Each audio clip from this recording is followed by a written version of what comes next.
DCT 3 कितने दिए थे बेटा? 15। चलो question number 1, arrange the following increasing order of plus M. तो पहला वाला क्या आ जाएगा? Chlorine, chlorine, bromine, iodine. ये पहला हो गया। सेकंड, O नेगेटिव, फिर NH न्यूट्रल, फिर OH। ये आ गया था सभी का। चलो very good. Arrange the minus M. Minus M सबसे ज्यादा किसका होता है? NO2। NO2 हो गया। उसके बाद CN,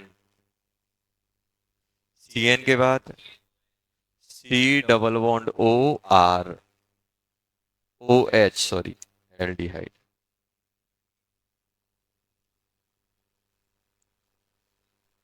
फिर क्या आ जाएगा? C डबल बॉन्ड OOR, ये आ जाएगा।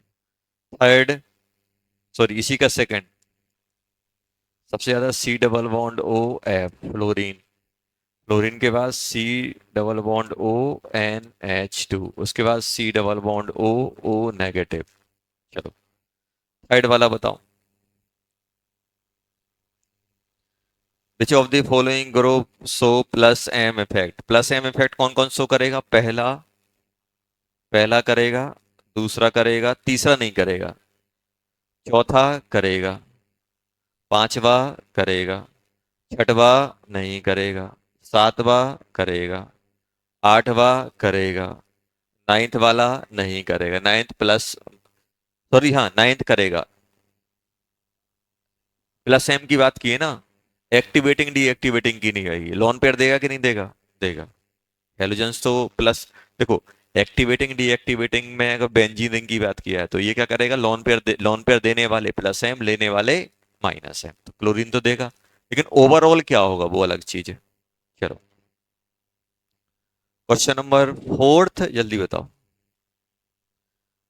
Electron density in aromatic, aromatic मतलब बेंजीन रिंग, एरोमेटिक मतलब benzene ring.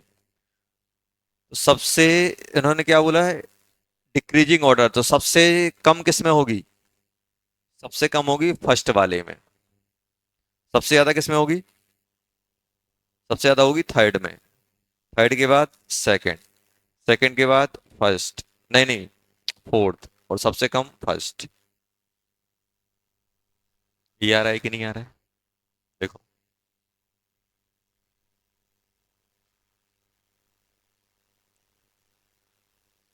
Resonance delocalization of pi bond, pi bond Agra, Agra आ गया बेटा। चलो question number 6, Delhi. Seventh, Delhi. Eighth,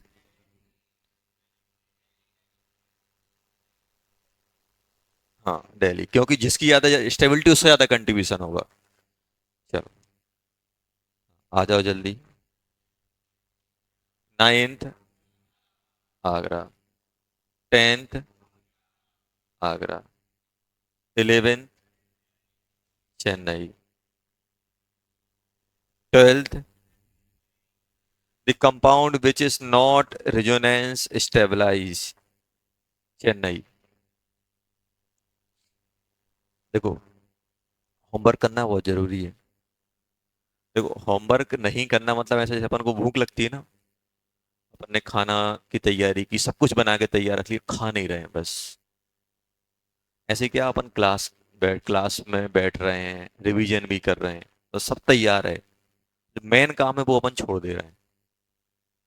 अब आप बोलो कि सर मेरा, मैं खाना बना के तैयार कर दिया, मेरी भूख खत्म नहीं हो रही, कैसे होगी? तो जो मेन काम है ना वो अपन छोड़ दे रहे हैं। अपन क्या सोच रहे हैं? क्लास में बैठना इंपॉर्टेंट है। अपन ये सोच रहे हैं कि रिवीजन करना इंपॉर्टेंट है, वो भी है, लेकिन उससे ज्यादा इंपॉर्टेंट क्या है? क्वेश्चंस। इनसे अपन नहीं जूझेंगे, अपनी थ्योरी, अपना क्लास कोई काम की नहीं है। खाना बनाया रख दिया, सड़ जाएगा, भूख मिट जाएगी क्या? नहीं मिटेगी। अपन क्लास कर रहे हैं, रिवीजन कर रहे हैं, और क्वेश्चंस, ये होमवर्क नहीं कर रहे हैं, क्वेश्चंस नहीं लगा रहे हैं, तो कोई काम का नहीं है। आप कितने ही अच्छे रिच हो जाओ थ्योरी में, कितनी अच्छी चीजें सीख लो, लेकिन जब तक उनकी एप्लीकेशन पे अपन वर्कआउट नहीं करेंगे, कोई काम की नहीं है चीजें। तो होमवर्क जरूर करो। हो सके तो ठीक है, अपने पास ठीक है भाई, 20 क्वेश्चन दिए थे, कुछ नहीं अपन ने जल्दबाजी में 10 बनाए, पढ़े तो कम से कम 10। क्योंकि पता तो होना चाहिए कि यार अपन अटक कहाँ रहे हैं, कहाँ दिक्कत हो रही है। तो होमवर्क करना बहुत जरूरी है। होमवर्क नहीं कर रहे हो ना, सबसे बड़ी गलती यही होती है। जो भी जेई की तैयारी करता है, जेई की तैयारी कर रहा है, सीरियस है, पढ़ाई कर रहा है, लेकिन सबसे बड़ी दिक्कत उसकी होमवर्क की होती है, वो होमवर्क पर ध्यान नहीं देता है। वो बच्चे बहुत अच्छा कर जाते हैं जो कैसे भी करके होमवर्क बना रहे होते हैं, रिवीजन करके, पढ़ के, यहाँ कुछ भी करके, सोच के, कुछ भी करके, टीचर से पूछ के, अपने फ्रेंड से पूछे, कुछ भी समझ में नहीं आया पूछ लिया, फिर उसने क्वेश्चन किया, फिर पूछ लिया, फिर किया। वो बहुत अच्छा कर जाते हैं। और फिर हमें उन्हीं लोगों पे विश्वास नहीं होता है, यार ये तो यार मुझसे गधा था, मुझसे डाउट पूछता था, इसके मुझसे ज्यादा नंबर कैसे आ गए। फिर ये भी गॉसिप चलती है। देखा होगा कि बहुत सारे दोस्त रहते हैं जो आपसे ही पूछ रहे होंगे, यहाँ वहाँ पूछ रहे होंगे, आपको लग रहा है यार ये तो एकदम डम्प आदमी है, कुछ नहीं आता है, पूछता ही रहता है, और वो आगे चल के अच्छा कर जाता है। क्यों? क्योंकि उसने एक काम बहुत अच्छा किया है, जो ज्यादा इंपॉर्टेंट है। इंपॉर्टेंट क्या है? एप्लीकेशन। वो कहीं अटक रहा है, पूछ रहा है, अटक रहा है, फिर पूछ रहा है, और अपन क्या कर रहे हैं, एप्लीकेशन वाले पार्ट तक पहुंच ही नहीं रहे। एप्लीकेशन वाले पार्ट तक पहुंच ही नहीं रहे, बस अपन क्या सोच रहे हैं, मैंने अपना काम पूरा कर लिया, मेरा काम क्या है, क्लास अटेंड करना, सर ने बोला रिवीजन करना। इसको अपन सेकंड नहीं मानते, जो जहां से मेन आउटपुट आना है उसको अपन सेकंड भी मान रहे हैं, तो दिक्कत हो जाती है फिर। 13। जल्दी बोलो। बॉम्बे आ गया। बॉम्बे।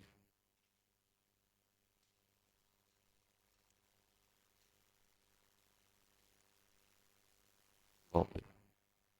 14। बॉम्बे है और सबसे अनस्टेबल है, क्योंकि 5 बॉन्ड नहीं बनाता, 5 बॉन्ड बनाएगा तो दूसरे ऑर्बिटल यूज करने पड़ेंगे, highly unstable. Question number 14। Agra. 15। Bombay आई तो शायद रिपीट हो रहा है। बॉम्बे। बॉम्बे कितने दिए थे? 15 ही दिए थे। चलो, अब होमवर्क लिखो। पर क्या लिखे? हाँ, होमवर्क लिखो। ये बताओ अपन ने पढ़ा कहाँ है हाइपर कंजुगेशन का?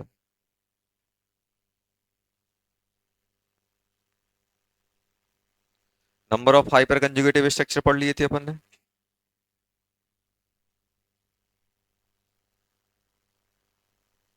हाँ, ये अपन ने लिख लिया था, डबल बॉन्ड में कैसा होता है। हाँ, DCT 5 कंप्लीट कर लेना। DCT 5 पूरी करनी है। कौन सी करनी है? DCT 5 complete. कौन सी? करेंगे, टेंशन क्यों ले रहे हो? अबे छोड़ छोड़ के इसलिए दे रहा हूँ, मालूम है। अभी अपन वार्म अप पे हैं, कुछ भी क्वेश्चन देंगे तुम बना ले जाओगे। जब जीओसी खत्म होगा तब दूंगा मैं, खत्म होने के बाद, ताकि ये अपने ये होता क्या है, ये आसान है। अभी आप तुम बैठोगे ना, टिक टिक टिक टिक हो गया खत्म। और जितने वो है ना, जितने जल्दी सीखते हैं उतने जल्दी भूलते भी हैं। ऑर्गेनिक में जितनी जल्दी सीखने की स्पीड होती है उतनी ज्यादा भूलने की भी होती है। अभी तो अपन फ्लो में पूरे कर लेंगे। जिसको आता है वो आराम से आधे घंटे में पूरे क्वेश्चन निपटा रहा होगा, जिसको नहीं आता है बस वो देख रहा ही होगा, आगे नहीं बढ़ पा रहा होगा। टाइम कम लगता है इसमें, लेकिन भूलने की प्रोसेस, भूलने की रेट किसकी है बेटा? लो, DCT 5। हाँ, डीसी अच्छी राज की बात क्या है, DCT 4 है ही नहीं है उसमें, पता है? DCT 4 ही नहीं है उसमें।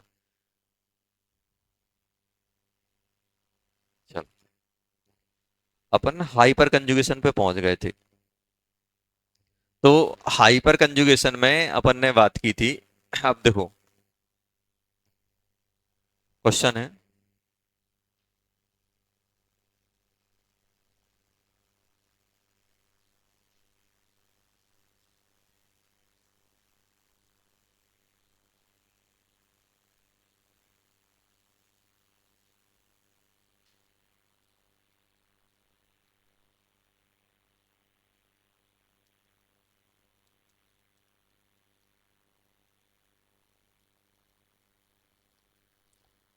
हाइपर कंजुगेशन होगा, in which of the following hyper conjugation will take place?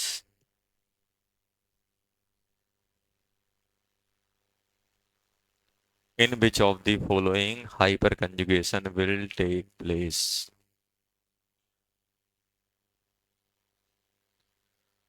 पहला है,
चलो, किस किस में हाइपर कंजुगेशन होगा?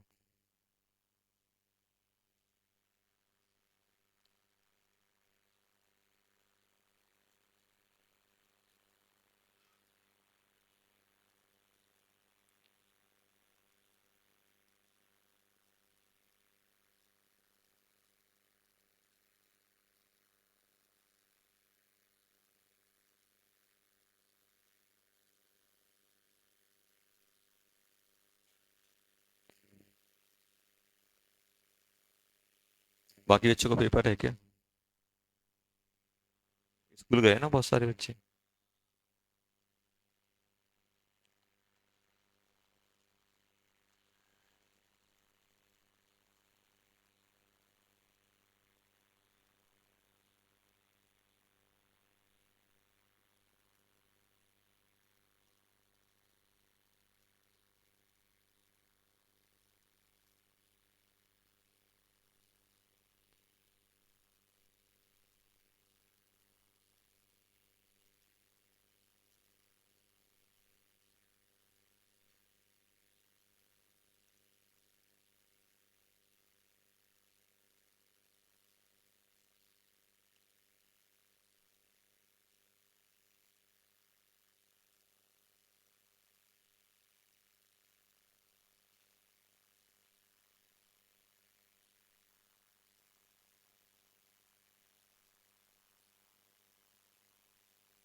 चलो,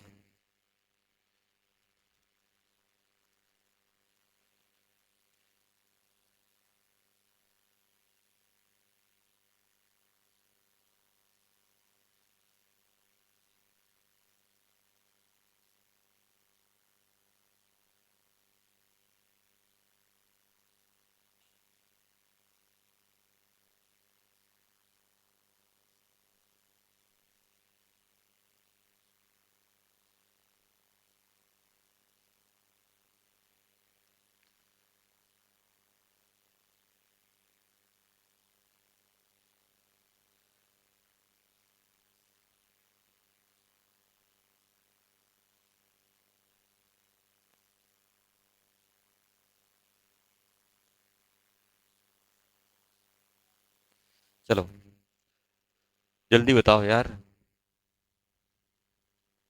चलो, एट्थ।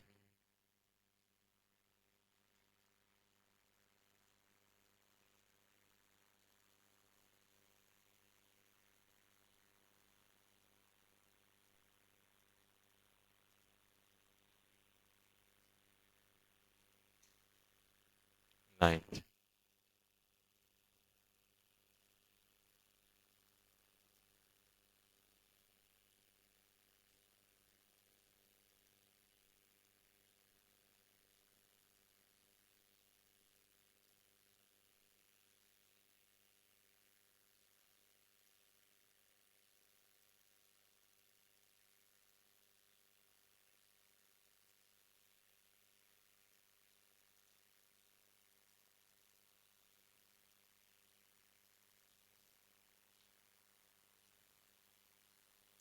पहले वाले में आ रहा है क्या?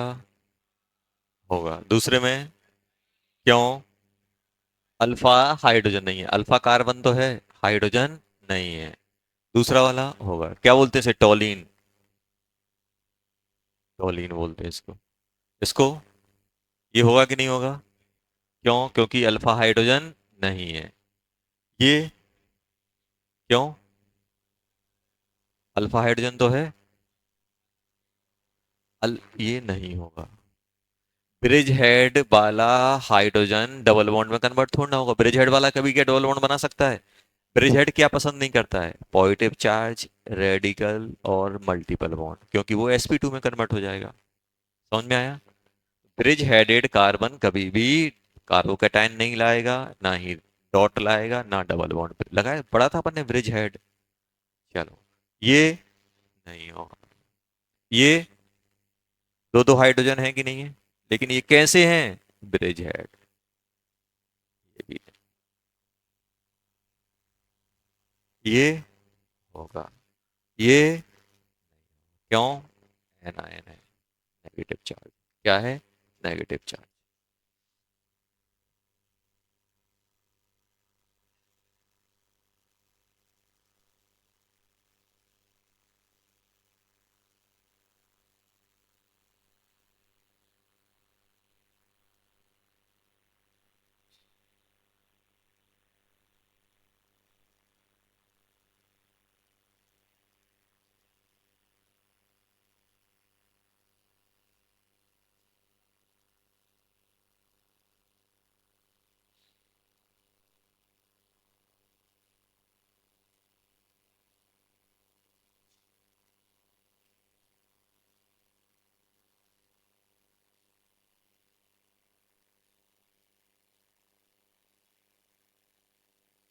चलो, अब लिखो इसमें।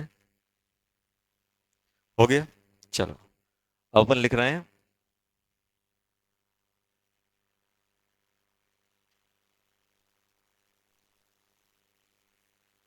Hyper conjugation. सबसे पहला पॉइंट बताओ, ये इलेक्ट्रॉन दे रहा है कि इलेक्ट्रॉन ले रहा है?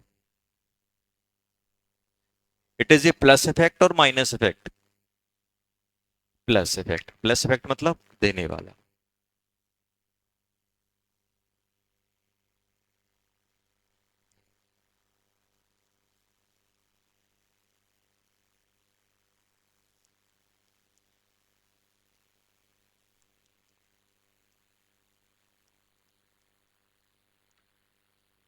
Donate the electron. वो कौन से इलेक्ट्रॉन? अच्छा बताओ, हाइपर कंजुगेशन में कौन से इलेक्ट्रॉन देता है? अल्फा हाइड्रोजन का सिग्मा का इलेक्ट्रॉन किसमें जाता है? पी ऑर्बिटल में। तो आपसे बोले कि बताओ हाइपर कंजुगेशन में कौन से इलेक्ट्रॉन इन्वॉल्व हो रहे हैं, तो कौन से? अल्फा हाइड्रोजन के इलेक्ट्रॉन। अल्फा हाइड्रोजन का जो सिग्मा बॉन्ड के इलेक्ट्रॉन है वही तो मूव करते हैं। दूसरा।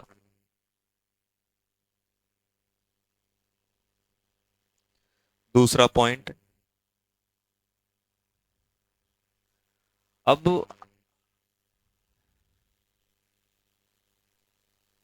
ऑर्डर ऑफ प्लस एच बोलते हैं इसको, प्लस एच।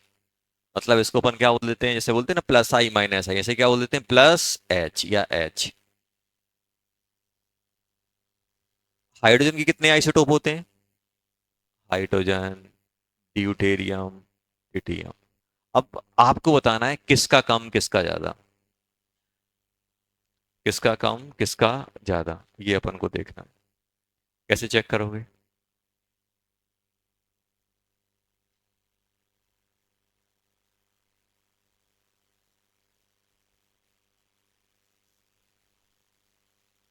कैसे करोगे?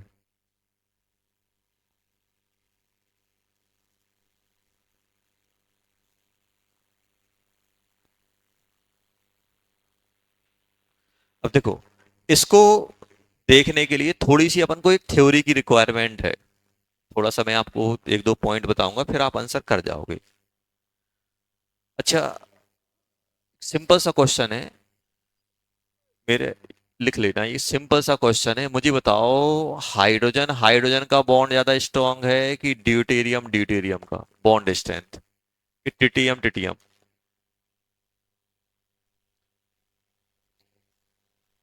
हाइड्रोजन और ड्यूटेरियम। तो हम जाएंगे केमिकल बॉन्डिंग के पास, और केमिकल बॉन्डिंग में पढ़ेंगे। अच्छा तो हाइड्रोजन का कॉन्फिगरेशन क्या होता है? 1s, 1s1। ड्यूटेरियम का भी कॉन्फिगरेशन तो सेम है। कॉन्फिगरेशन सेम है कि नहीं? ओवरलैपिंग भी सेम होगी। ओवरलैपिंग सेम होगी कि नहीं होगी? भाई ऐसा होता है कि भाई एक 1s होता है, एक 2s होता है। 1s की ओवरलैपिंग जितना छोटा, जितनी n की वैल्यू छोटी उतनी अच्छी। सेम टाइप की ओवरलैपिंग, क्योंकि कॉन्फिगरेशन भी सेम है। भाई हाइड्रोजन का कॉन्फिगरेशन क्या होता है, कोई बताएगा मुझे? 1s1। ड्यूटेरियम का भी 1s1, ट्रिटियम का भी 1s1, क्योंकि एक ही तो इलेक्ट्रॉन पाया जाता है इनके अंदर। ओवरलैपिंग सेम आएगी, कैसे करें? तो अब सुनो, जब भी आप आइसोटोप के बारे में स्टडी कर रहे हो, उनकी बॉन्ड स्ट्रेंथ, बॉन्ड लेंथ के बारे में कंपेयर कर रहे हो, तो उसको अपन बॉन्डिंग से कंपेयर नहीं कर पाएंगे। क्यों? बॉन्डिंग आपको तभी डिफरेंस क्रिएट करके बता पाता है जब आपका इलेक्ट्रॉनिक कॉन्फिगरेशन डिफरेंट होता है। कोई आपसे बोले अच्छा बताओ 1s की अच्छी ओवरलैपिंग होगी कि 2s की, तो आप तुरंत बोल दोगे सर 2s 1s क्योंकि छोटा साइज है।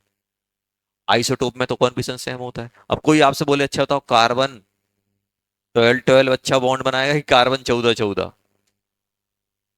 फिर फंस गए। 14 मतलब ये नहीं है कि उसके अंदर नंबर ऑफ इलेक्ट्रॉन डिफरेंट है, इलेक्ट्रॉन सेम है। जो C12 रख रहा है वही C14 रख रहा है, छह छह इलेक्ट्रॉन। अब इनको आंसर कैसे करते हैं? देखो, अब इनको सोचने का तरीका क्या होता है, थोड़ा अपन को डिफरेंट सोचना पड़ता है। जैसे ये मान लो, आप लोगों ने फिजिक्स में केटीजी पढ़ी हुई है। आप लोगों ने देखा कि रूम टेम्परेचर पे सबके पास एनर्जी रहती है, काइनेटिक एनर्जी रहती है, 3/2 kT RT, ये सब आप लोगों ने पढ़ा। कुछ ना कुछ वो एनर्जी कैरी कर रहे होते हैं, रोटेशनल वाइब्रेशनल जो भी एनर्जी कैरी करते हैं कि नहीं करते। उनके पास कुछ ना कुछ एनर्जी है रूम टेम्परेचर पे। बताओ, क्या काइनेटिक एनर्जी मास पे डिपेंड करती है? आपने 3/2 RT पढ़ा है, कहीं मास आया है? अगर हाइड्रोजन का मॉलिक्यूल है तब भी उतनी एनर्जी रखेगा, हीलियम का है तब भी उतनी रखेगा। सब किस पे डिपेंड कर रही है? टेम्परेचर पे। आपने जब जो पोस्टुलेट पढ़े हैं काइनेटिक थ्योरी की, तो उसमें ये लिखा है kinetic energy directly proportional to temperature, लिखा हुआ है आपने। मास पे तो इंडिपेंडेंट है। मतलब ऐसा मान लो कि अपन एक मॉलिक्यूल हैं, आप एक मॉलिक्यूल, अगर दोनों सेम टेम्परेचर पे हैं तो दोनों की एनर्जी सेम हो जाएगी। ट्रांसलेशन काइनेटिक एनर्जी 3/2 RT होगी कि नहीं होगी? मास का कोई रोल है? नहीं है।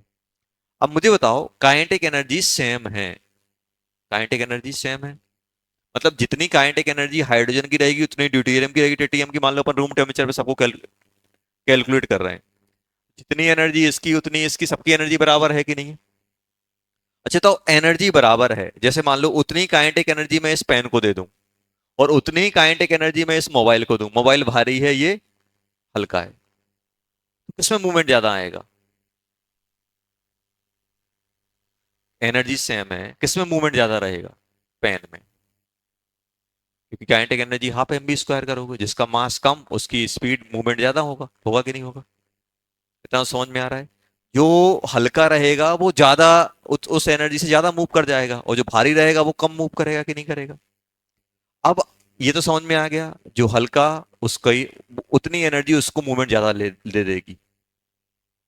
अरे मैं बोला हूँ 10 जूल इसको एनर्जी दो, और 10 जूल इस बोर्ड को दो, बोर्ड तो कुछ नहीं होगा, हिल जाएगा क्या बोर्ड? कुछ नहीं होने वाला, और ये मूव करने लगेगा। तो एनर्जी तो बराबर है, तो क्या सेम मूवमेंट आएगा? नहीं आएगा। जो हल्का वो एनर्जी उस पर ज्यादा इफेक्ट क्रिएट करेगी, और जो भारी उस पर कम। अब होता क्या है, मॉलिक्यूल्स जो होते हैं ना, जो मॉलिक्यूल जो बाउंडेड होते हैं वो बॉन्ड से होते हैं। बॉन्ड एक स्प्रिंग की तरह काम करता है। जैसे दो एटम बॉन्डेड है ना, जैसे दो दो एटम अगर बॉन्डेड है ना बेटा, तो ऐसे ऐसे बॉन्डेड रहते हैं। इसको अपन ऐसे कर सकते हैं, ऐसे सोच सकते हैं, ये बॉन्ड हो गया, एक एटम ये, एक एटम ये। तो इनमें क्या होता है, आपस में वाइब्रेशन चलता है, ऐसे ऐसे मूव वाइब्रेशन होता है। वाइब्रेशन होगा। अब सर वाइब्रेशन हो रहा है तो बॉन्ड लेंथ क्या होती है? बेटा वाइब्रेशन हो रहा है तो कभी एक्सटेंड कर रहा है, कभी आपका कंप्रेस हो रहा है, तो मीन लेंथ लेते हैं। मीन लेंथ लेते हैं, मीन। पता चला कि एक्सटेंड होके इतना आ गया और कंप्रेस होके इतना हो गया, तो दोनों की मीन लेंथ को अपन बॉन्ड लेंथ बोलते हैं। तो ये कंप्रेस हो रहे हैं कि नहीं हो रहे? अब ये बताओ, अगर ये एक मॉलिक्यूल है कम वाइब्रेशन दे रहा है और एक मॉलिक्यूल ज्यादा वाइब्रेशन दे रहा है, तो कौन सा बॉन्ड ज्यादा स्ट्रेस हो रहा है? जो ज्यादा वाइब्रेशन में जा रहा है। और चीजें अगर अगर अगर आप स्प्रिंग को ज्यादा खींचोगे तो इलोंगेशन ज्यादा आएगा, तो वो स्प्रिंग क्या हो जाएगी? वीक हो जाएगी, आराम से ब्रेक हो जाएगी कि नहीं हो जाएगी? और जैसे बॉन्ड है, दो एटम के बीच में बॉन्ड है, अब एक में वाइब्रेशन ऐसे से हो रहा है, एक में वाइब्रेशन ऐसे से हो रहा है, तो कौन सा बॉन्ड ब्रेक होने के चांस ज्यादा है? जो कम वाइब्रेट कर रहा है कि जो ज्यादा वाइब्रेट कर रहा है? जो ज्यादा वाइब्रेट कर रहा है। ज्यादा वाइब्रेट करेगा तो इलोंगेट होगा, इलोंगेट होगा तो दूर दूर जाएंगे, दूर दूर जाएंगे तो अट्रैक्शन वीक होंगे। तभी तो आपने देखा कि हम किसी भी चीज को हीट करते हैं तो एटमाइजेशन हो जाता है उसका, एटम में कन्वर्ट हो जाता है।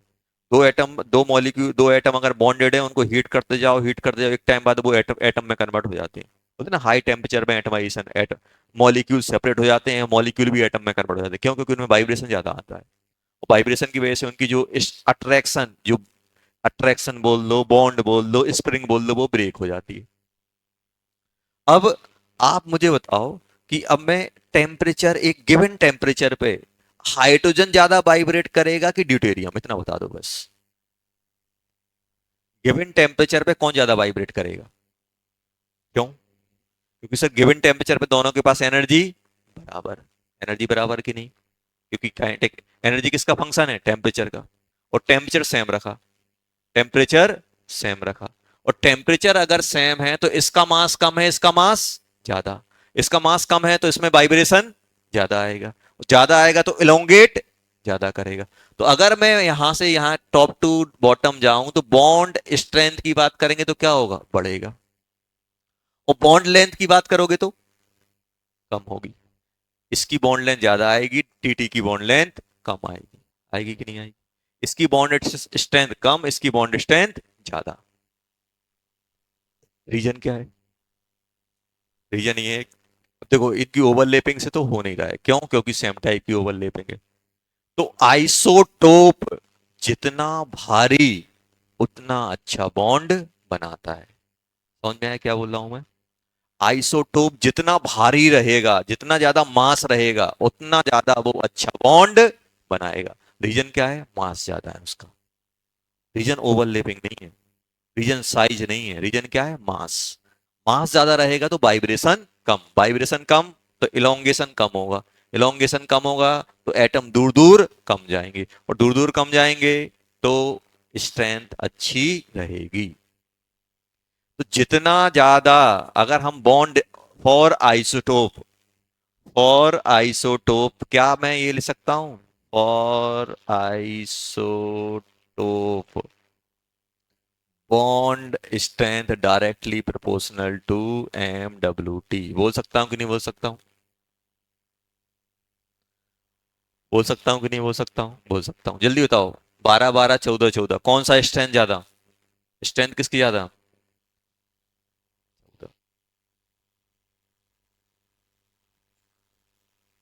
समझ गए?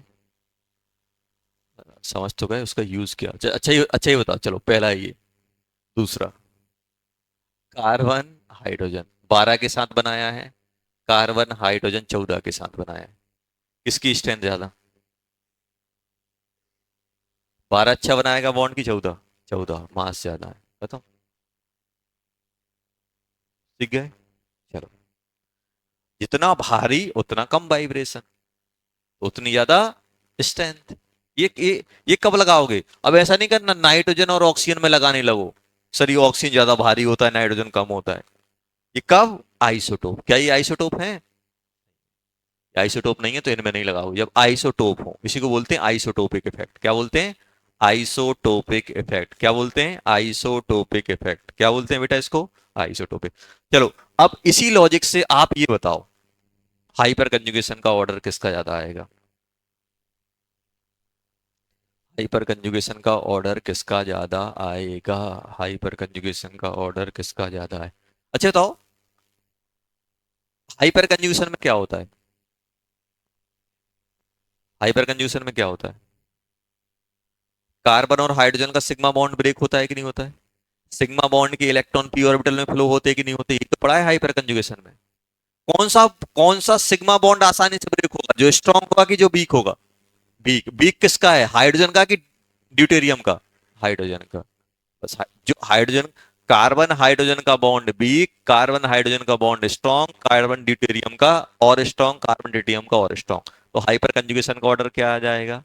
सबसे ज्यादा हाइपर कंजुगेशन कौन लगाएगा? हाइड्रोजन। हाइड्रोजन से कम ड्यूटेरियम, ड्यूटेरियम से कम ट्रिटियम। ऐसे याद रखना, H for hyper conjugation, H for hydrogen. Hyper conjugation में सबसे ज्यादा हाइपर कंजुगेशन का इफेक्ट किसका आता है? हाइड्रोजन का।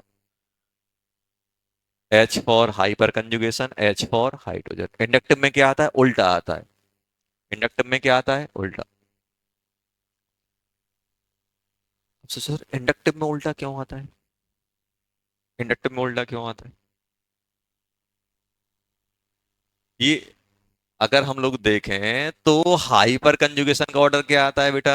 हाइपर कंजुगेशन का ऑर्डर आता है प्लस H का ऑर्डर आता है हाइड्रोजन, ड्यूटेरियम, ट्रिटियम। और प्लस आई का ऑर्डर क्या आता है?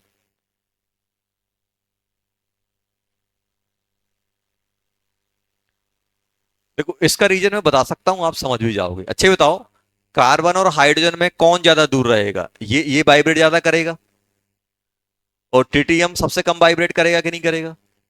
अगर मैं बात करूं तो ये इसके नजदीक ज्यादा रहेगा, और नजदीक ज्यादा होगा तो ये शिफ्ट ज्यादा करा ले जाएगा। जैसे मान लो दो एटम है सेम टाइप के, एक कितने दूर है और एक कितने दूर है। इसमें दूर वाले का इलेक्ट्रॉन खींचना आसान है कि पास वाले का इलेक्ट्रॉन खींचना आसान है? पास वाले का। तो ट्रिटियम हाइड्रोजन के कंपेयर में कार्बन के नजदीक है, तो उससे खींचना आसान है। इसलिए क्या होता है, ट्रिटियम का प्लस आई ज्यादा होता है किससे? हाइड्रोजन से। किससे? हाइड्रोजन। वैसे इतने अपन को डीप नॉलेज की जरूरत नहीं पड़ती, लेकिन फिर भी अपन को पता होना चाहिए क्या चल रहा है। चलो, हो गया।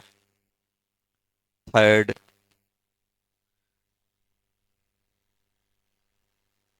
बचपन में मैं ऐसे याद रखता था, H for hydrogen, H for hyper conjugation. अभी तो लग रहा है बहुत नॉर्मल है, 2 महीने बाद खिचड़ी पक जाती है दिमाग में। दिमाग में खिचड़ी पक जाएगी 2 महीने बाद कि हाइड्रोजन ज्यादा है कि ड्यूटेरियम। क्योंकि रिवर्स ऑर्डर चलता है, इंडक्टिव का अलग, हाइपर कंज्यूशन का अलग। अभी तो अपन रिवाइज कर रहे हैं तो एकदम दिमाग में बैठा हुआ है। 2-3 महीने बाद दिक्कतें आएंगी जब चीजें मिक्स हो जाएंगी। चलो।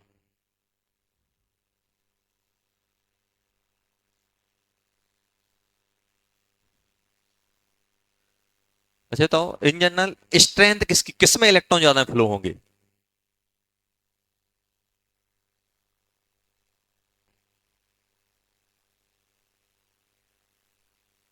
इन जनरल रिजोनेंस इफेक्ट सबसे ज्यादा पावरफुल होता है, क्योंकि उसमें पूरे के पूरे इलेक्ट्रॉन फ्लो हो रहे होते हैं। फिर हाइपर, फिर उससे कम इंडक्टिव। ये ओवरऑल कभी भी अपन क्वेश्चन कर रहे होंगे तो अपन दिमाग में ये रखेंगे। इन जनरल क्या होता है, रिजोनेंस, हाइपर कंजुगेशन, फिर इंडक्टिव अपन डालते हैं।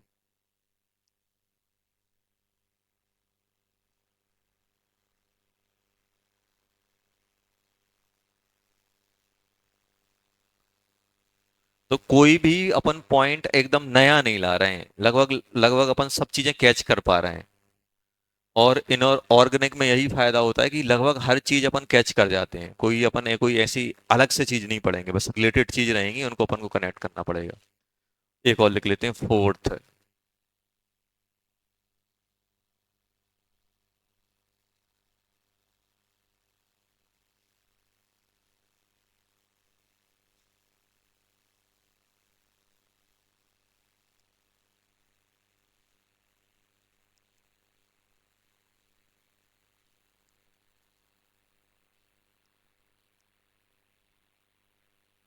Transfer in conjugation system. Conjugation system में अपन ट्रांसफर कर सकते हैं। एग्जाम्पल देंगे, बहुत आसान है। लिखो, पहले 3 पॉइंट लिखो जल्दी।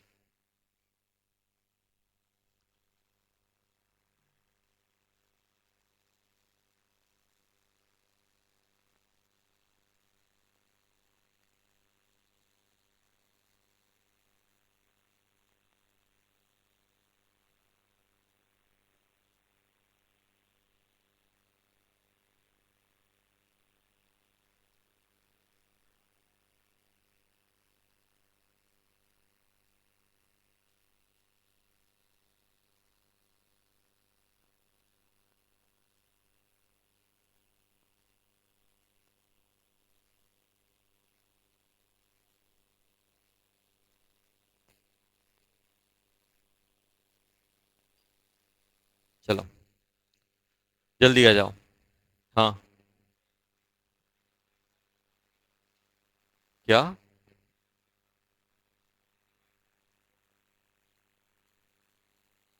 पॉजिटिव आई नहीं है वो, पॉजिटिव इफेक्ट मतलब प्लस एच, इंडक्टिव की थोड़ा ना बात हो रही है। प्लस इफेक्ट मतलब देने वाला। प्लस किसको बोलते हैं? देने वाले। प्लस इफेक्ट है। प्लस इफेक्ट है वो, प्लस आई। प्लस इफेक्ट है ये। प्लस मतलब जैसे हम बोलते हैं ना, plus R minus R. Plus R मतलब देने वाला, माइनस आर मतलब लेने वाला, प्लस आई मतलब देने वाला, माइनस आई। अब आपसे कोई बोल दे प्लस एच मतलब इलेक्ट्रॉन दे, हाइपर कंजूशन कैसा होता है? प्लस इफेक्ट होता है। हाइपर कंजूशन कैसा होता है? Plus effect. तो उसे अपन क्या बोलेंगे? Plus H. चलो अब देखो, जैसे मैं आपसे बोल रहा हूं,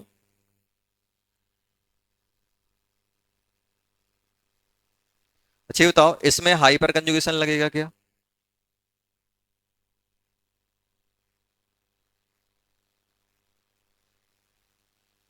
इसमें हाइपर कंजुगेशन ऑपरेट होगा क्या? होगा। क्या कैसे ऑपरेट कराओगे? तो सर मैं इसको ऑपरेट ऐसे कराऊंगा, देखो इसको मैं ऑपरेट ऐसे कराऊंगा कि ये यहां चला जाएगा, ये यहां आ जाएगा। आया कि नहीं आया? देखते जाना बेटा। डबल बॉन्ड यहां, अरे ना ना ना ना, डबल बॉन्ड यहां, नेगेटिव यहां आ गया कि नहीं आ गया? अच्छा तो ये नेगेटिव किसकी वजह से आया? रेजोनेंस की वजह से कि हाइपर कंजुगेशन की वजह से? हाइपर। अब बताओ ये नेगेटिव यहां आया और आगे कंजुगेशन मिल गया कि नहीं मिल गया? समझदार आदमी क्या करेगा? समझदारी दिखाएगा और इसे आगे कंजुगेट कर देगा कि नहीं कर देगा? आगे ट्रांसफर करेगा कि नहीं करेगा? अब आपको समझ में आ जाएगा कि सर क्या कहना चाह रहे हैं। हाइपर कंजुगेशन में अगर कंजुगेशन अवेलेबल है तो वो ट्रांसफर हो जाएगा आगे। देखो ये नेगेटिव यहां था, अब ये नेगेटिव यहां आ जाएगा कि नहीं आ जाएगा? नेगेटिव यहां आ गया, अब ये यहां आ गया कि नहीं आ गया? अरे आया कि नहीं आया? आ गया। देखो आया कि नहीं आया? आ गया। अच्छा ये बताओ, ये तो समझ में आ रहा है कि सर ये हाइपर कंजू ये नीचे क्यों जा रहा है? क्योंकि कंजुगेशन अवेलेबल है। अगर कंजुगेशन प्रेजेंट है तो हम हाइपर कंजुगेशन को भी रेजोनेंस की तरह ट्रांसफर कर सकते कि नहीं कर सकते? देखो तो अब इसको यहां ले जाओगे।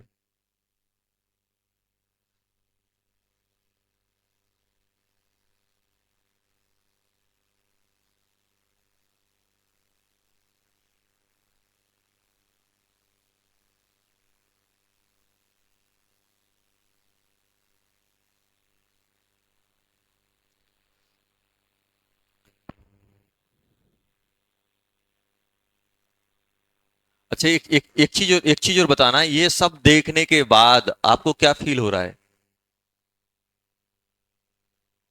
कि सर हाइपर कंजुगेशन भी ट्रांसफर हो सकता है। और बेंजीन में हाइपर कंजुगेशन क्या हर एक पोजीशन पे लगेगा कि स्पेसिफिक पोजीशन पे लगेगा? कहां पे? ऑर्थो और पैरा। देखो जैसे मीजोमेरिक इफेक्ट ऑर्थो और पैरा पे ऑपरेट होता है ना, मीजोमेरिक इफेक्ट प्लस, ध्यान सुनना, मीजोमेरिक में प्लस एम इफेक्ट कहां कहां, प्लस एम क्या करेगा? नेगेटिव चार्ज जनरेट करेगा। कहां कहां करेगा? ऑर्थो और पैरा पे। और माइनस एम ऑर्थो और पैरा पे प्लस इफेक्ट जनरेट करेगा। प्लस चार्ज जनरेट करेगा कि नहीं करेगा? कर तो रहा है ऑर्थो और पैरा पे ही ना। ऐसे ही अगर बेंजीन में हाइपर कंजुगेशन लगेगा तो वो इफेक्ट कहां आएगा? Ortho and para. Due to hyperconjugation negative charge generate at ortho and para in benzene ring. लिख लेना। Due to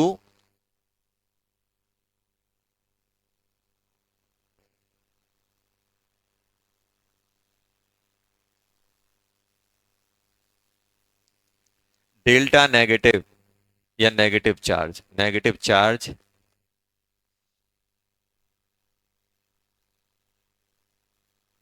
generate at ortho and para position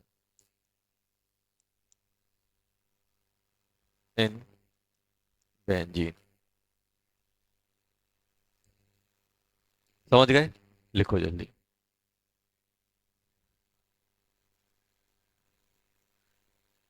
देखो इसलिए तो ऊपर लिख दिया। एक ऑर्थो और पैरा पे एक, ध्यान सुनना, एक ऑर्थो और पैरा पे एक नेगेटिव चार्ज आ रहा है रेजोनेंस से, एक आ रहा है हाइपर कंजुगेशन से। तो कौन सा नेगेटिव चार्ज ज्यादा माना जाएगा? रेजोनेंस वाला कि हाइपर कंजुगेशन वाला? रेजोनेंस वाला, ऑब्वियस है, क्योंकि इसमें तो पूरे के पूरे इलेक्ट्रॉन मूव कर रहे हैं। पावरफुल कौन है? कौन ज्यादा नेगेटिव चार्ज जनरेट करेगा, रेजोनेंस की हाइपर कंजुगेशन? रेजोनेंस। समझ में आया? देखो, ऐसे ऐसे समझो आप तो। लिखो, लिख लो पहले, फिर मैं समझा देता हूं आपको। लिखो पहले, तो बहुत आसान है, कोई इतना टफ काम नहीं है।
चलो, अब देखो, सर कहना क्या चाह रहे हो? मेरे कहने का मतलब ये है कि अगर इसमें मान लो ओ एच होता, तो अपने ये लोन पेयर देता कि नहीं देता? और अपने लोन पेयर देगा तो यहाँ पे delta negative delta negative delta negative generate होगा कि नहीं होगा बेटा? तो ये नेगेटिव किसकी वजह से आया? Due to delta negative, due to resonance. आया कि नहीं आया? और वही अगर सी एस थ्री होगा तो ये भी तो डेल्टा नेगेटिव जनरेट करेगा। Delta negative due to hyperconjugation. और अगर मान लो इससे अपना NO2 लगाए तो plus delta, plus delta.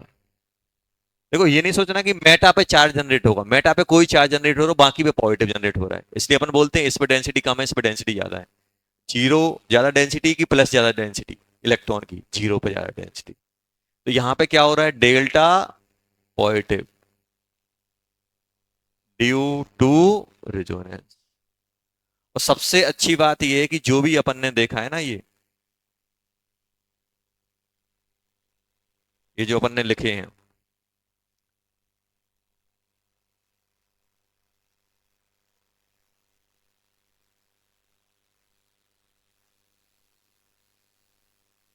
Ortho and para position पे है कि नहीं?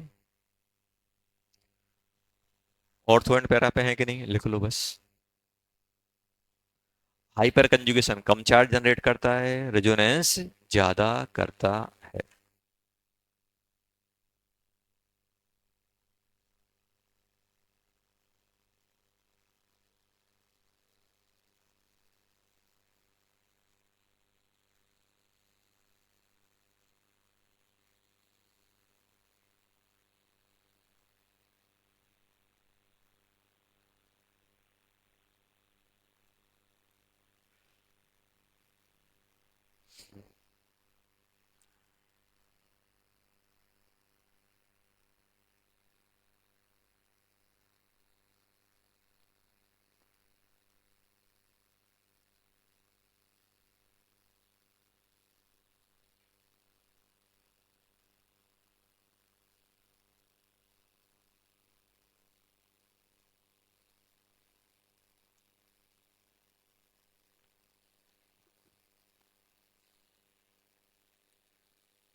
लिख लिए।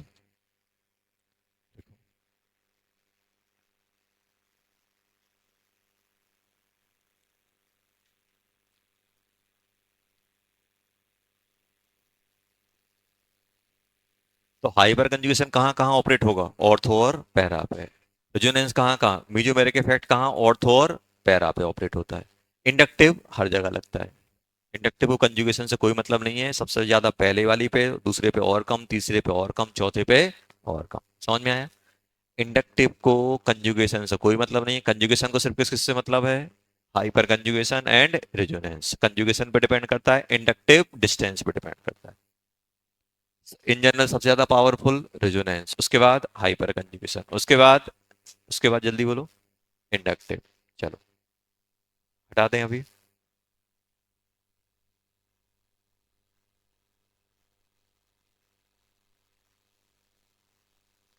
गोला बना लो यार, गोला।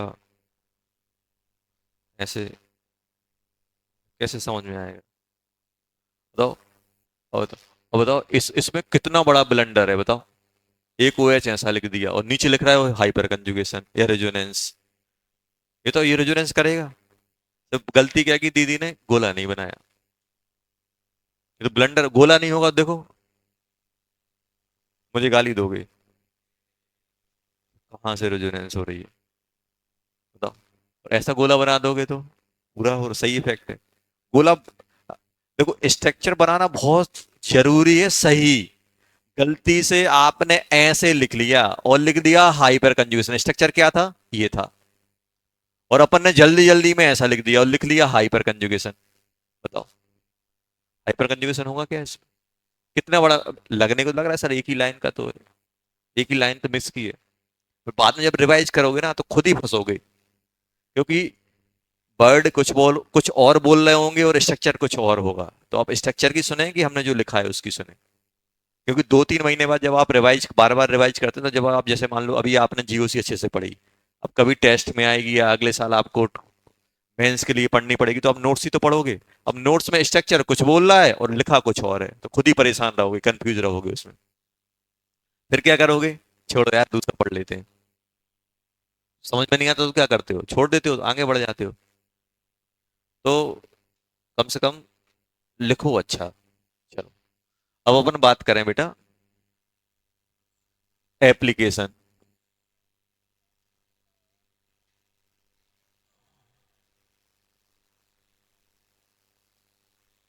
हाइपर कंजुगेशन, सबसे पहले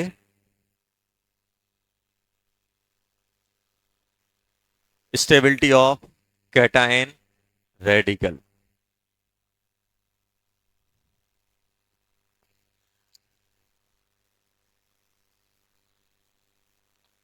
स्टेबिलिटी डायरेक्टली प्रोपोर्शनल टू क्या होता है? हम लोगों ने क्या पढ़ा था? रेजोनेंस या प्लस एम और hyper conjugation.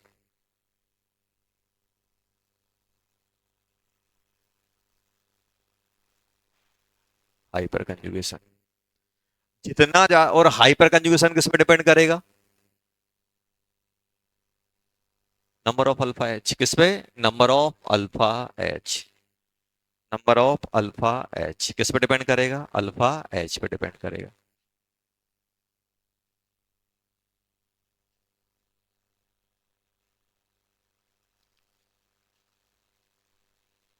Question number first.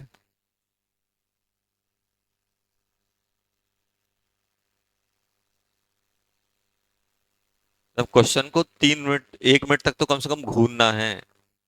दो चीजें होंगी, क्वेश्चन को घूरोगे या क्वेश्चन को शर्म आ जाएगी या आपको शर्म आ जाएगी। किसी एक को शर्म आ जाएगी तो बन जाएगा क्वेश्चन। अपन ने देख, अरे हटाओ यहाँ से, हटाओ। देखो क्या क्या है, इंडक्टिव, हाइपर कंजुगेशन, क्या क्या है, चलो। ए,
चलो, ए, बी, सी, डी, ई, एफ।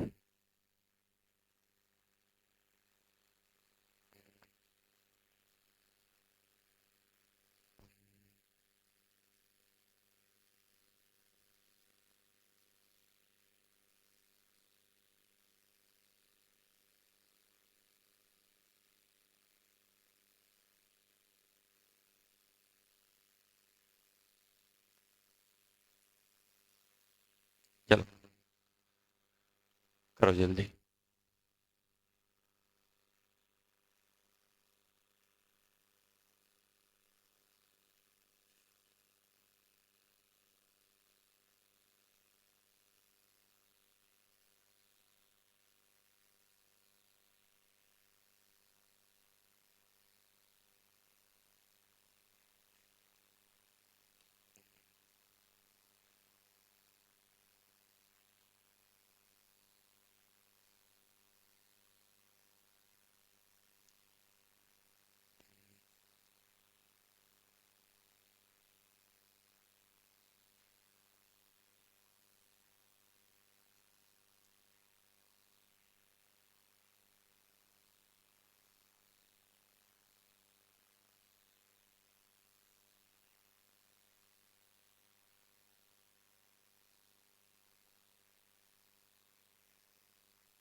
पहला वाला बताओ क्या आ रहा है। अरे यार, क्या आ गया। चलो, जल्दी बताओ बेटा। इसमें अल्फा कितने हैं? 5 अल्फा। रेजोनेंस तो कहीं हो नहीं रही है। अल्फा। इसमें कितने अल्फा हैं बेटा? 4 अल्फा। इसमें कितने हैं? 9 अल्फा। इसमें कितने हो गए बेटा? 3 3 6 2 8, 8 अल्फा। और इसमें 0 अल्फा। जीरो है कि नहीं है? सबसे ज्यादा कौन सा हो जाएगा? इंडक्टिव नहीं देखना है। सबसे ज्यादा कौन सा? सी। सी के बाद डी। डी के बाद ए के बाद बी, और सबसे कम ई। सबसे कम ई। यही आ गया था आंसर। ये आ गया, चलो, गुड। सेकंड, इसमें कितने अल्फा हैं? 2 4 3 7, 7 अल्फा है कि नहीं है? इसमें 1 अल्फा। इसमें 3 अल्फा। इसमें 7 अल्फा। इसमें 6 अल्फा। इसमें 7 अल्फा। तीन तो ड्रॉ चल रहे हैं, सुपर ओवर जाएंगे अब।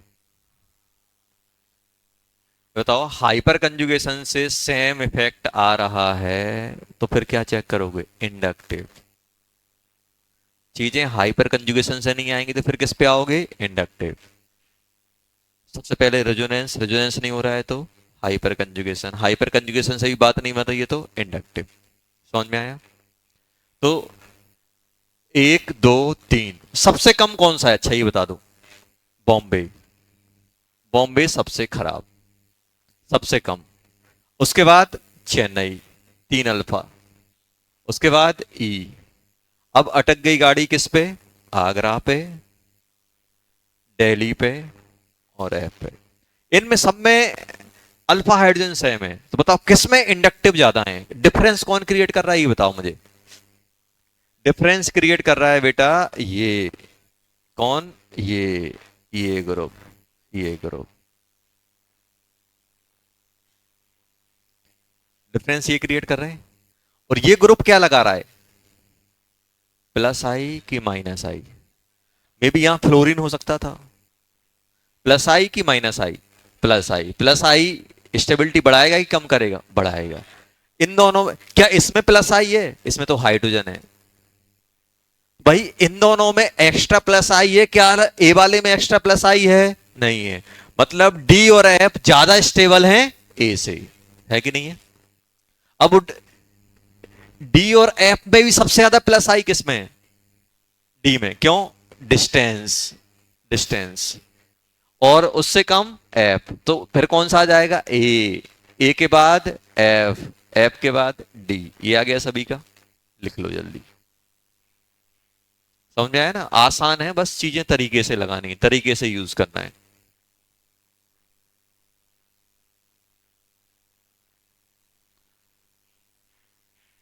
और सुनो, जो आंसर लिखते हो ना सिस्टमेटिक तरीके से लिखा करो। मेरे हिसाब से जैसे अपन ने क्वेश्चन लिखा ना, तो आंसर एक लाइन छोड़ के लिखा करो। क्यों? और जब भी हम रिवाइज करते हैं ना, तो रिवाइज ऐसे किया करो। जैसे अपने पास ये कॉपी दिखाओ, कॉपी दिखाओ। जैसे अब अपने पास ये कॉपी है, ये क्वेश्चन लिखा है, तो अपन को आंसर ऐसा छुपा लेना है। जब भी अपन रिवाइज कर रहे हैं ना, तो आंसर छिपा लेने। आंसर पहले देख लोगे तो कांडी हो जाएगा। तुमने आंसर देख लिया सी, तो दिमाग 10x की स्पीड से काम करता है, तुरंत सी, कुछ भी करके सी आ जाएगा तुम्हारा आंसर। तो माइनस भी प्लस लगने लगेगा आंसर सी लाने के लिए। सबसे पहले क्या करना है? छुपा लेना है ऐसा। जब भी अपन रिवाइज करते हैं ना, क्वेश्चन अपन वो कर रहे हैं, तो एकदम नीचे लिखो और ऐसे हाथ रखते जाओ। हाथ ये वाला पड़ा, सोचा तुरंत क्या आंसर आएगा, सोच लिया अपना ये आ रहा है, बगल में कॉपी रखो, कॉपी में लिख लो। फिर देखो मैच हो रहा है कि नहीं हो रहा है। मैच हो गया, सही है। मैच नहीं हुआ तो फिर देखो क्या गलती की। फिर ऐसे ही आगे बढ़ जाओ, फिर ऐसे ही बढ़ जाओ। ऐसा नहीं कि वहीं गुद्दम गुद्द लिख ली, यहीं एकदम पेज बचा लिए। पेज बचा के कुछ नहीं कर पाओगे तुम। तो सोचो कि एक पेज ऐसे करके कितना होगा? पूरी कॉपी में 8-10 पेज बचा लोगे, क्या फायदा उससे? तो क्वेश्चन भी तरीके से लिखो और आंसर भी तरीके से लिखे जाते हैं। एक्सप्लेनेशन नीचे लिखो उसका, उसी क्वेश्चन में नहीं घुसा दो एक्सप्लेनेशन की। जब रिवाइज करने जा रहे पहले क्वेश्चन पढ़ने से पहले एक्सप्लेनेशन ही पढ़ने में आ गया। समझ में आया? तो क्या करना है, यही लिख लो, डी में ये है, इसमें ये है, इसमें ये। उससे क्या होगा कि आप जब रिवाइज करोगे ना, अब बोलते सर मैं रिवाइज क्या करूं, क्या करूं? तो रिवाइज करने का तरीका ये होता है, प्रॉपर लिखो। और जो भी रीजन है, जो भी रीजन है, या तो ऐसा कर सकते हो थोड़ा सा क्वेश्चन के लिए अलग लिख लो, फिर आंसर के लिए अलग से स्ट्रक्चर बना लो। जैसे ये क्वेश्चन हो गया, ये छाप लिया, इसके नीचे फिर आंसर लिख लो, या आंसर के लिए ये स्ट्रक्चर बना लो और उनमें लिख लो जो भी गुद्दम गुद्द करनी है। कम से कम एक बार अपने पास एकदम नीट एंड क्लीन क्वेश्चन होना ही चाहिए। क्योंकि आप बार अब सोचो, आप बार बार थोड़ा ना ये डीसीटी पलटोगे। डीसीटी तो आपने देखा होगी, 5-6 महीने का एक्सपीरियंस है। कभी मोल कॉन्सेप्ट की डीसीटी पलटी रिवीजन के लिए? कभी नहीं पलटी। कभी पीरियड टेबल की डीसीटी पलटी? कभी नहीं पलटी। कभी एटॉमिक की पलटी? नहीं पलटी। जो अभी तक नहीं पलटी, तो क्या बॉन्ड इसकी पलटने जाओगे आप? जब भी टेस्ट आता तो आप क्या पढ़ते हो? नोट्स। तो नोट्स क्या होने चाहिए? एकदम स्ट्रॉन्ग, अच्छे वाले। और अपन क्या करते हैं, कुछ भी इंफॉर्मेशन मिली डीसीटी में लिख ली, यहां लिख ली, वहां लिख ली, वो मिलते ही नहीं है। आप जब भी कोई भी अच्छी बात सीखते हो तो कहां नोट करते हो? सर जो भी मिल गया, कुछ कुछ तो टेबल पे ही लिख देते हैं, रफ में लिख लेते हैं। वो सिर्फ अपने आप को सांत्वना देने का काम है, हमने लिखा है भाई, ऐसा लिखो जो आगे मिल सके। और वो लिखना कोई काम का नहीं है जो 2 महीने बाद आपको ना मिले। आपने अच्छे अच्छे नोट्स बना के रफ में लिख दिए, पता चला रफ गायब हो गई, क्या क्या फायदा हुआ? फायदा, नोट्स का फायदा तभी है तब आप उनको रिवीजन के टाइम यूज में ले सको। भाई आज से 2 महीने 3 महीने बाद दो ही लोग साथ देंगे आपके, नोट्स और आपका टीचर। और बाकी सब रफ में कोई साथ नहीं देने वाला। रफ में लिखोगे, यहां वहां लिखोगे, सब गायब हो जाएंगे। कभी कभी आपने देखा हो कि आपको याद रहता है, यार मैंने कुछ इंपॉर्टेंट पॉइंट लिखा था, कहां लिखा था ये नहीं मिलता है। कहां लिखा था ये नहीं मिलता है, क्यों? क्योंकि हमें खुद पता नहीं है। अब एक आप रूल बना लो ना कि जो भी इंफॉर्मेशन होगी मैं चैप्टर में लिखता हूं। चैप्टर में ऊपर, जैसे अपन ये चैप्टर लिख दिखाओ यहाँ। जैसे अपन क्या, जैसे अपन को कोई भी इंफॉर्मेशन आ रही है, तो जैसे अपन जीओसी पढ़ रहे हैं, जीओसी में इंडक्टिव पढ़ रहा है, इंडक्टिव में कुछ आया तो ये जगह खाली रहती है, क्यों छोड़ी जाती है? क्यों रूल बनाया गया है? ये अपने लिए रूल इसलिए बनाया गया ताकि अपन यहां भर दें। यहां भर दो। कौन बोल रहा है कि तुमने ऊपर लिखा है? थोड़ा ना वहां चेक करने स्कूल में जाने की नंबर काट देंगे तुमने सही से नहीं लिखा। जहां पर भी खाली जगह मिल रही है, यहां पे आपको एक्स्ट्रा इन्फॉर्मेशन मिली इंडक्टिव की, ऊपर छाप दो। मेरे टाइम पे तो मैं क्या करता था, यहाँ पे 2 पेज ये नाम वाम छोड़ देते तो यहाँ पे लिख लेता था मैं। जैसे मान लो जीओसी खत्म हो गई, अब अच्छे अच्छे क्वेश्चन आए, एक आध दो क्वेश्चन बहुत अच्छे हैं जो अच्छे कॉन्सेप्ट वाले हैं, मुझे मालूम है कि ये अच्छा कॉन्सेप्ट है, लेकिन वो कहाँ है, डीसीटी में या एक्स्ट्रा सीट में, वो तो अपन को मिलेगा ही नहीं, तो वो मैं यहाँ लिख लेता था। चाहे मैथ हो चाहे फिजिक्स हो, ये है देखो, ये छूटा हुआ है, ये छूटा हुआ है, कितने सारे पेज हैं, ऐसे ही पीछे मिलते हैं। पीछे थोड़ा ड्राइंग करने के लिए मिलता है, पीछे इसीलिए मिलते हैं। ये पेज किस लिए छोड़ने को बोलते हैं, बुरे वक्त में काम में आए। कभी कभी तो मैं यहाँ भी लिख देता था, क्या जा रहा है, अपनी कॉपी है। मतलब कहने का मतलब ये है कि भाई मिल जाए टाइम पे, टाइम पे मिल जाए। ऐसे नोट्स क्या काम के जो टाइम पे मिल ही नहीं रहे हैं। पता चला रिवीजन में 5 मिनट लगना है और ढूंढने में 1 घंटा खराब कर दिया तुमने। कभी रहता ढूंढते रहे तो यार इसमें मैंने लिखा था, इसमें लिखा था, मिल ही नहीं रहा है। तो वो चीजें नहीं होनी चाहिए। बस अच्छी इंफॉर्मेशन हम एकदम एकदम छुपा के लिखते हैं और इतनी छुपा देते हैं कि मिलती नहीं है। तो छुपा के ही लिखना एकदम। जैसे अपन को मालूम है कि यार ये इंपॉर्टेंट है, तो अपन इंपॉर्टेंट है तो कॉपी उठाते हैं, कॉपी कॉपी उठाते सबसे पहले क्या मिलता है, पहला ही पेज मिलता है। तो मेरे हिसाब से आपको इंडक्टिव का ऑर्डर पहले पेज पे लिख देना चाहिए, म्यूजोमेरिक का ऑर्डर पहले पेज में लिख देना चाहिए। क्योंकि जब भी आप पेज पलटोगे, कुछ भी पढ़ने जाओगे, इस पे नजर तो पड़ेगी ही पड़ेगी। जो भी चीजें लगती ना आप भूल जाते हो, तो वो जब भी आप नई कॉपी बनाते हो, नई कॉपी के 2-3 पेज छोड़ दो आगे वाले। और जो भी याद करने वाली चीजें वो तो कम से कम वहां छाप ही दो। दिन में अगर आप 10 बार कॉपी अंदर बाहर करोगे, बैग में डालोगे निकालोगे, तो एक बार नजर तो पड़ेगी ना उस पर, और नजर पड़ गई मतलब रिवीजन हो गया उसको। चलो थर्ड वाले पे आओ। थर्ड वाले बताओ, इसमें कितने अल्फा हैं, 2 और 3 5, 5 अल्फा, इसमें 4 अल्फा, इसमें 7 अल्फा, इसमें 2 अल्फा। तो ये हो जाएगा ए, ये हो जाएगा बी, ये हो जाएगा सी, ये हो जाएगा डी। तो सबसे ज्यादा कौन सा आएगा, सी। जल्दी बोलो, सी के बाद ए के बाद बी, बी के बाद डी। आ गया कि नहीं आ गया। चलो ये वाला बता दो।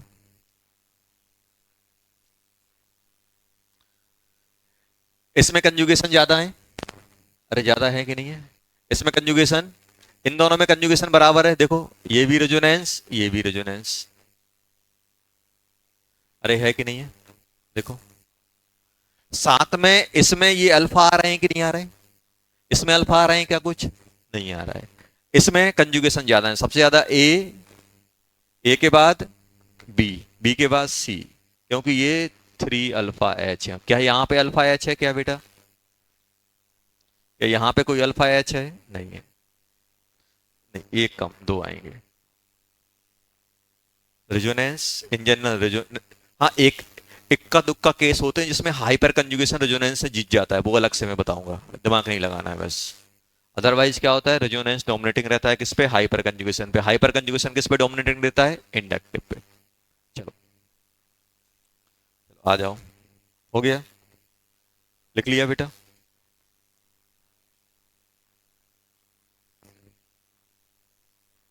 चलो हटा दें।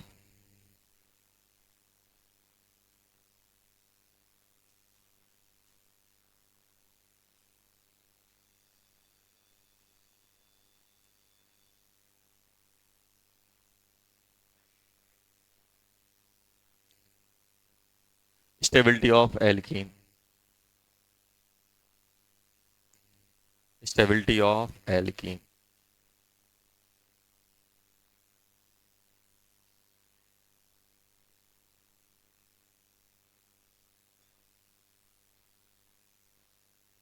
चलो अब ये अपन करेंगे नेक्स्ट क्लास में, स्टेबिलिटी ऑफ एल्कीन।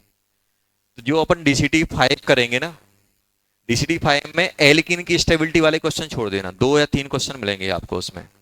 डीसीटी 5 में स्टेबिलिटी ऑफ एल्कीन वाले क्वेश्चन छोड़ देना, 2 या 3 क्वेश्चन मिलेंगे। एक एक 9th मिलता है, एक 12th मिलता है, ऐसे ही कुछ है।